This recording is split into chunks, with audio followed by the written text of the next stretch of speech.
கர்த்தருடைய பரிசுத்த நாமத்துக்கு உண்டாக. தலைப்பு லட்சத்தின் சந்தோஷம். இந்த தலைப்பில் சங்கீதம் 51வது அதிகாரம் 12 வருஷத்தில் அந்த ஒவ்வொரு இடத்தை கொண்டும் ஆவியானவர் வரைத்து பேசுவாராக.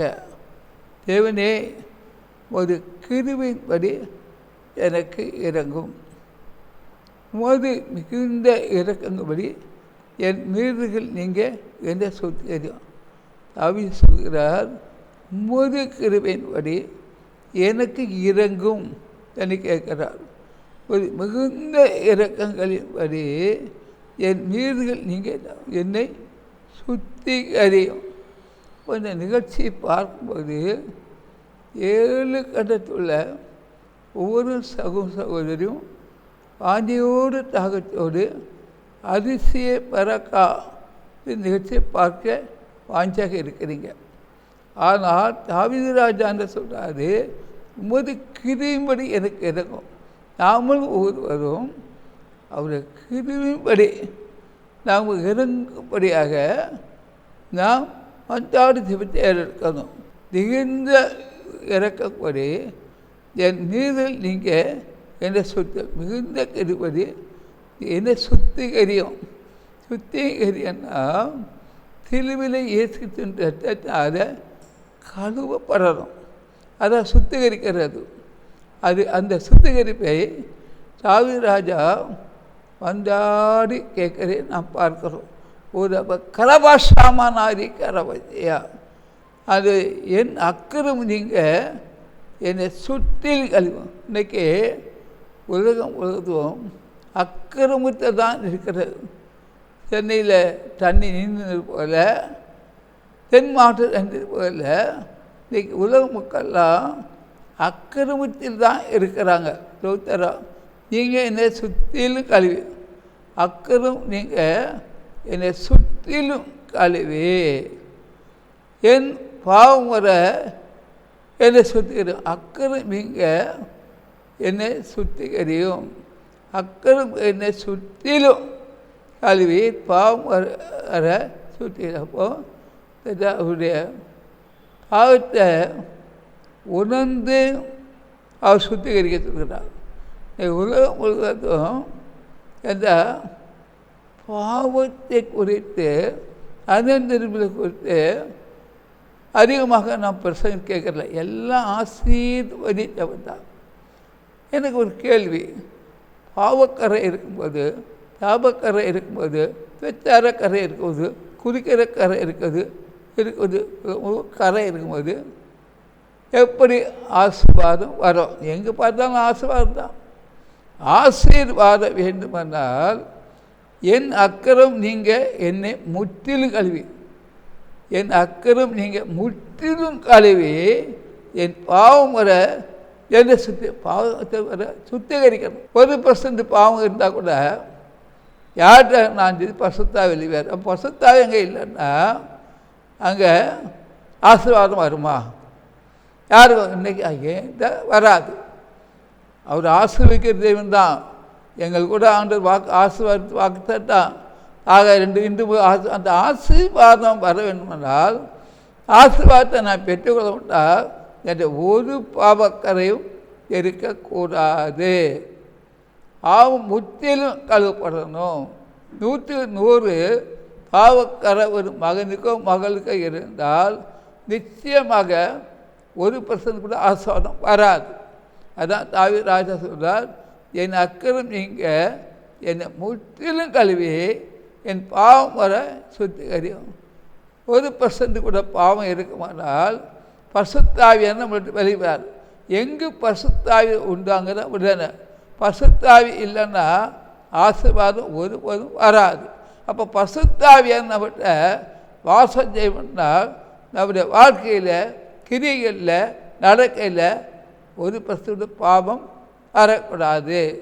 பாவம் இருக்குமானால் பசுத்தாவி விளையிடுவார் என்று இருக்கிறது. அடுத்த வசனத்தை பார்க்கும்போது, என் மீறுதல்களை நான் அறிந்திருக்கிறேன். தாவீது தருகிறார், என் மீறுதலை நான் அறிந்திருக்கிறேன். இன்னைக்கு நம்முடைய வாழ்க்கையில் நம்முடைய மீறுதல்களை அறிந்தும் துணிகரமான காரியத்தான் செய்கிறோம். ஆனால் தாவீது ராஜா சொல்கிறார், என் மீறுதல்களை நான் அறிந்திருக்கிறேன் என்று அவர் சொல்கிறார். அறிகிறேன், என் பாவம் எப்போது எனக்கு முன்பாக நிற்கிறது, என்னுடைய பாவம் எனக்கு முன்பாக நிற்கிறதுங்கிறார். நாம் இன்றைக்கி என்ன செய்கிறோம்னா, முழுவதும் பாவத்தில் இருந்துட்டு என்னை ஆசீர்வதியம் எங்கே பார்த்தாலும் ஆசீர்வாதமானதான், ஆசீர்வாதத்தை விட்டா நடக்குது. எப்படி ஆசீர்வாதம் வரும்? எல்லாம் மனம் திரும்புங்கள் பலர் ஆசீர்வதித்தார். பாவம் இருக்க வரையில் நமக்கு ஆசீர்வாதம் வராது, சாபந்தான் வரும், ஆபத்தின் சம்பளம் வரும். அப்படி ஒரு அந்த நிகழ்ச்சியை பார்க்கும்போது நீ ஆசீர்வாதம் தெரிவிக்க நல்லதான், உங்களை சுத்திகரிக்கணும் என்று அங்கே தாவீது ராஜா சொன்ன மாதிரி, என்றால் என் நீர்களை நான் அறிந்திருக்கிறேன், என் பாவம் எப்போதும் எனக்கு முன்பாக நிற்கிறது. அப்போ ஓட பாவம் நமக்கு முன்பாக தான் நிற்கிறது என்று தாவீது ராஜா சொல்கிறார். எவ்விதில் ஒருவருக்கு விரோதமாக நான் பாவம் செய்து பொல்லாங்கதை நடைபெற்றேன், தேவனுக்கு விரோதமாக நான் பாவம் செய்து பொல்லாங்கதை நடைபெற்றேன். நீர் பேசும்போது உங்களுடைய நீதி விளங்கவும், நீர் நியாயந்திருக்கும்போது உங்களுடைய பசுத்தம் விளங்கவும் இதை அறிக்கை எடுக்கிறேன். அவர் அறிக்கை எடுக்கிறார், பாவம் நீங்க அறிக்கை எடுக்கிறார். தன் பாவங்களை மறைக்கிறவன் வாழ்வடையே மாட்டான். அறிக்கை செய்கிறான், அந்த பாவம் இருக்கிறது என்று அது பெற்றுக்க முடியாது. அது வேறு சுட்டி காட்டுகிறது. இதோ நான் துர்க்குணத்தில் உருவானேன், என் தாய் என்னை பாவத்தில் கற்பம் தரித்தாலாம். ஒவ்வொரு தாயும் பாவத்தில் தான் நம்ம கற்பம் தரித்திருக்கிறோம். பாவம் இல்லை, பாவம் இல்லாத ஒரே ஒருவர் இருக்கிறார், அதுதான் பசுத்தரது. மீதி எல்லாதும் ஏதாவது சூழ்நிலையில் வழி தப்பி போய் பாவம் செய்தவர் தான். ஆனால் ஆண்டவராக இயேசு தான் பசுத்தாவினாலே உருவாக்கப்பட்டது, பாவம் அறியாதவர். இங்கே சொல்லப்படுகிறது, இதோ உள்ளத்தில் உண்மை இருக்க விரும்புகிறீர், அந்த கரணத்தில் ஞானத்தை தெரியப்படுத்துவீர் என்று சொல்கிறார். இது என்னை ஈசோப்பினால் சுத்திகரியும், அப்போ நான் சுத்தமாவேன். ஈசோப்பினால் எனக்கு சுத்தமாவேன். என்னை கழுவி அறிவிலும், அப்போ நான் உறைந்த மலையிலும் வெண்மையாவேன். யாருடைய பாட்டு சொல்லுகிறது, நான் சந்தோஷமும் மகிழ்ச்சியும் கேட்கும்படி செய்யும். அப்போ நீர் நொறுக்கிற எலும்புகள் களி கூறும் என்று சொல்கிறார். ஊரபக்கரவா சங்கரவத்யா, என் பாவங்களை பாராதபடிக்கு நீர் உமது முகத்தை மறைத்து என் அக்கிரமங்களை எல்லாம் நீக்கி அறியல். என் பாவங்களை பாராதபடிக்கு நீர் உமது முகத்தை மறைத்து என் அக்கிரமங்களை எல்லாம் நீக்கி அருளும் என்று தாவீது ராஜா மன்றாடு சேவித்திருக்கிறார். அருமையான சேவித்தனவை இன்றைக்கி நமக்கு நாம் ஒரு புதிய இடத்துக்குள்ளே கடந்து வந்திருக்கிறோம். எத்தனையோ ஒவ்வொரு சபையிலும் ஒரு வாக்குத்தத்தம் கொடுக்குறாங்க, அந்த வாக்குத்தத்தம் நல்லதுதான். ஆனால் நாம் அந்த வாக்குத்தத்தம் உறுதிப்பட வேண்டுமானால், நிறைவேண்டுமானால், எந்த பாவக்கரையும் இருக்கக்கூடாது, தாபக்கரையும் இருக்கக்கூடாது, விபச்சார கரையும் இருக்கக்கூடாது, குடிக்கரையும் இருக்காது, வஞ்சிக்கிற கரையும் இருக்கக்கூடாது, ஏமாற்று கரையும் இருக்காது, உண்மைக்கு புறமான காரியம் இருக்கக்கூடாது. இதான் ஆண்டோட வார்த்தை சொல்லப்பட்டிருக்கிறது. அதை பார்க்குறோம். தேவனே சுத்த இதயத்தை நிலை செய்யும், நிலவரமான ஆவியை என் உள்ளத்தை பொறுப்பையும் ஒரு சமூகத்தை விட்டு எதை அல்லாமலும் பசுத்தாவியை என்னென்று எடுத்துக்கொள்ளாதபடி லட்சியத்தின் சந்தோஷத்தை திரும்ப எனக்கு தந்து தியாகமான ஆவியனை தாங்கும்படி செய்யும். லட்சியத்தின் சந்தோஷம், நமக்கு லட்சியத்தின் சந்தோஷம், லட்சியம் சந்தோஷம். இப்போ இந்த நிகழ்ச்சியை பார்க்குறவர்களுக்காக நான் ஜெபிக்க போகிறேன். 35 என் வாயை உமைகளால் திறப்பே உலக தோற்றம் முதல் அரை பொல்லான்னு வெளிக்கட்டு வந்து தீர்க்கதரிசி உரைக்கப்பட்டது. அரை 81 எழுத்துக்கு வந்து பேசுவேன். நிகாவில் தேவ சொல்கிறான், உங்களுக்கு எந்த ஆசீர்வாதம் வேணுமானாலும் தாரேன். கர்த்தரை நம்புங்கள் செழிப்பீர்கள். உலகம் முழுவதும் நீ ஆதாயப்பட்டு கொண்டாலும் உன் ஆத்மா நஷ்ட லாபம் என்ன என்ற பாவத்துக்கு இருந்துட்டு ஆசீர்வாதத்தை கேட்காத அனுபவிக்கிறார். அநேக கரைகள் தான் உலகத்தில் இருக்குது. சாபக்கரை இருக்குது என்றால் பேச்சார கரை இருக்குது, பொய் சொல்ல கரை, ஏமாற்றுக்கரை, வஞ்சிக்கரை, திருட்டுக்கரை, குறிகள்லாம் இருக்குது. இப்படி மனம் திரும்பினால் உனக்கு ஒரு ஆசீர்வாதம் வராது. நீ மனம் திரும்பினா அந்த ரட்சித்து பெற்றுக்கொள்ளலாம். ஆண்டோட வருகைக்குள்ள அடையாளம் சென்னையில் நடக்க போகுது. ஒரு வெள்ளிக்கிழமை உலகம் முழுவதும் பெரிய பெரிய சம்பவங்கள் நடக்குது. எதிர்பாராத சம்பவங்கள் உலகம் முழுவதும் நடக்கும். சென்னையில் நடக்கும். அதிசயங்களை செய்ய வேண்டுமானால் அதிசயம்னால் தேசத்துக்கு ஓடிவா. ஒரு வெள்ளிக்கிழமை சென்னை நடக்கும். எந்த ஆட்சிகள் இருந்தாலும் கொஞ்சம் நாள் கழிச்சு அந்த ஆட்சிகள் காண முடியாது. இதுவும் சொல்லிவிட்டேன். ஒரு அற்புதம் உங்களுக்கு செய்ய வந்திருக்கிறேன். எல்லாம் நன்மைக்கு அதுவாக இருக்கும். என் மகனை கேள், என் மகளை கேள், நீ கலங்க வேண்டாம், பயப்பட வேண்டாம். இந்த வருஷத்தில் என்னென்ன எதிர்பார்ப்போடு இருக்கையோ அதை தேபத்தில் கேளு, பாவத்தை அறிக்கை செய்து கேளு, நலந்தறிவு கேளு. அப்போது உனக்கு ஆகிச்சார். கர்த்தருடைய கிருபையினால் நான் உங்களை பாதுகாத்தேன், இன்னும் பாதுகாப்பேன். சாத்தானுக்கு உங்களை ஒப்பு கொடுக்காதுங்க, அக்கறத்துக்கு ஒப்பு கொடுக்காதுங்க, பாவத்துக்கு கொடுக்க, இச்சைக்கு ஒப்பு கொடுக்காது, கர்த்தருக்கு ஒப்பு கொடுக்காது. ஆண்டு அர்த்தஜீவார் ஒரு துறவில் தண்ணி பொங்கி பகுதியில் தண்ணியாக தான் பொங்கிவது. ஆசிரியர் எங்கும் ஆத்மா வராங்க. ஏனென்றால் தேவ ஆவியானவர் இங்கே இருக்கிறார்.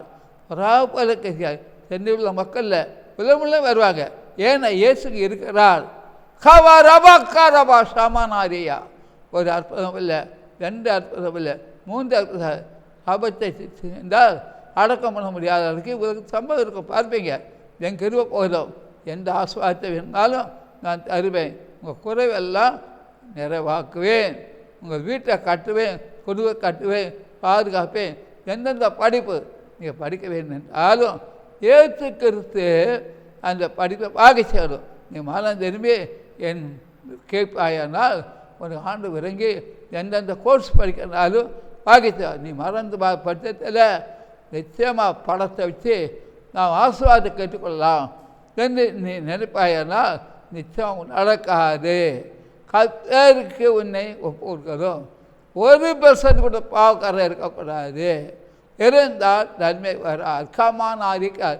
அந்த ரட்சணத்தில் சந்தோஷம் வேண்டுமானால் நீ ரசிக்கப்பட்ட மட்டும் அல்ல, பசுத்தாய் நிரப்பப்பட வேண்டும், அந்நிய பாசம் பேசணும், ஆனந்தம் ஞானஸ்தானம் வேண்டும், பசுத்தாக இருக்கணும். இயேசுக்காக நீ வாழும். கிறிஸ்தனுக்கு ஜீவன் எனக்கு இருக்கலாம். அப்போ எல்லா ஆவிக்குரிய ஆசீர்வாதம் தேடி வரும்.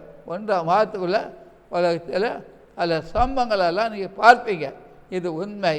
என் கிருபை போதும். சத்துரு உங்களை மேற்கொள்ளாதபடி, விக்கிரம் மேற்கொள்ளாதபடி இதுவரையும் பார்த்து சபம் ஒரு பகுதி அடக்கம் பண்ணவே முடியாது. அப்படி சொன்னால் வருகிறது. கர்த்தர் காட்டுகிறார். எந்த ஆசீர்வாதத்தினாலும் தேசத்தை தர வேண்டும். நிச்சயமாக உங்களை பாதுகாக்கிறேன், தாங்கிறேன். ஒவ்வொரு ஒப்பு கொடுத்து நீங்கள் செவம் பண்ணுங்கள். அப்போ அந்த ரட்சணை சந்தோஷம் பெற்றுக்கொள்ளுங்க. கர்த்தர் உங்களை ஆசைப்பார். இந்த விசேஷமாக அதிசய பரகா ஊழியத்துக்காக செவிங்க. தனிக்கலையும் உபவாச கூட்டம் காத்திலிருந்து 2 யாவது அழைக்கிறோம். ஆசீர்வாதத்தை கேட்டுக்கொள்ளுங்க. சரி, ஆசீர்வாதம். ஆமென். அல்லேலூயா. மேலும் தேவ ஊழியரை நீங்கள் தனித்தனியாக சந்தித்து ஜெபிக்க விரும்பினார் ஒவ்வொரு நாளும் அதிகாலை 5 மணி முதல் காலை தொழுகையில் நீங்கள் கலந்து கொண்டு சகோதரர் அவர்களை சந்தித்து ஜெபித்துக் கொள்ளலாம். மேலும் விவரங்களுக்கு தொடர்பு கொள்ள சுவிசேஷகர் எஸ் தங்கசாமி. தொலைபேசி எண் 26574550, 26574551. செல்போன் 9383344445. புத்தூர் அதிசய பராக்கா தீர்க்க தரிசன ஊழியங்கள் நடத்தும் பரிசுத்த உபவாச ஜெப கொடுகை நடைபெறும் இடம் அதிசய பராக்கா தீர்க்க தரிசன ஊழியங்கள் 71 மௌனசாமி தெரு, அம்பத்தூர் ஓச்சி. இதில் சிறப்பு ஜெபம் மற்றும் தேவ செய்தி அளிக்க இருக்கின்றவர் தீர்க்கதரிசி சுவிசேஷகர் எஸ் தங்கசாமி அவர்கள். அன்பானவர்களே, இந்த உபவாச கூட்டத்தில் கலந்து கொண்டு தேவ ஆசீர்வாதங்களை பெற்று செல்ல அன்புடன் அழைக்கப்படுகின்றீர்கள். மேலும் ஆலோசனைகளுக்கும் நீங்கள் தொடர்பு கொள்ள வேண்டிய முகவரி சுவிசேஷகர் எஸ். தங்கசாமி, 71 மௌனசாமி தெரு, ஆம்பத்தூர், ஊச்சி, சென்னை 53.